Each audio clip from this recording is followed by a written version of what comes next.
I'm Silvia Earle. I'm a marine biologist, currently in this establishment as the chair of deep ocean exploration and research, but also serving as explorer in residence at the National Geographic. Some ask, how did you get to be explorer in residence? How did you get to be a scientist? And I said, well, it's really easy. You start out as a kid doing what kids do. You ask questions, who, what, where, why, how, and then you just keep on doing it. You never quite grow up. I first fell in love with the ocean when I remember, 3 years old. I got knocked over by a wave. The ocean got my attention, and it's held my attention right through to the present time. Dr. Silvia Earle has dedicated her life to studying the ocean, the largest ecosystem on the planet. She holds a number of diving records, including setting the women's depth record for solo diving at 1,000 meters.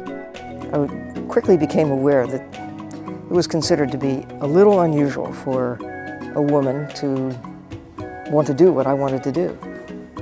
I went on an expedition in the Indian Ocean as a young oceanographer. There were 70 guys. I was the only woman. Not all bad.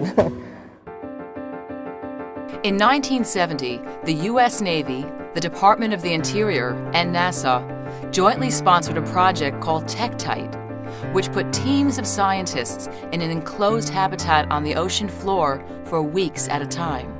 It didn't occur to us that there would be any objections to having us live underwater with some of our colleagues who happened to be guys. But that was an issue.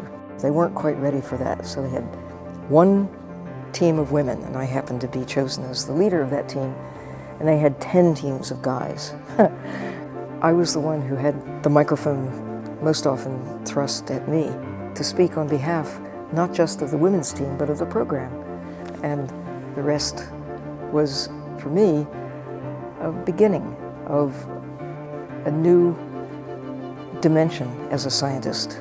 In the 1980s, Dr. Earle began her own business ventures, which led to the formation of her current company, Deep Ocean Exploration and Research, whose mission is to develop technologies that allow greater access to deep ocean environments. The idea of starting a company to build solutions for problems of gaining ocean access. Why not? I just want to go see what's there. I want to go check it out. I want to explore. What a concept. But I was frustrated as a diver, as a diving scientist, going into the sea and only being able to go to 100 feet, 150 feet, 200 feet, push the edge a little bit. Just imagine stepping out into a place that is way over your head, several thousand feet deep. And you're in a little submarine, such as this little deep worker. You see the flash, the sparkle, the glow of these small creatures, and sometimes quite large creatures, with a big burst of bioluminescence, like fireflies times 1,000. In some cases, it's more brilliant than others. Sometimes it's like flying along with a streamer of light behind you. You feel as if you're some great space creature, like a comet underwater. It's the greatest era of exploration has just begun.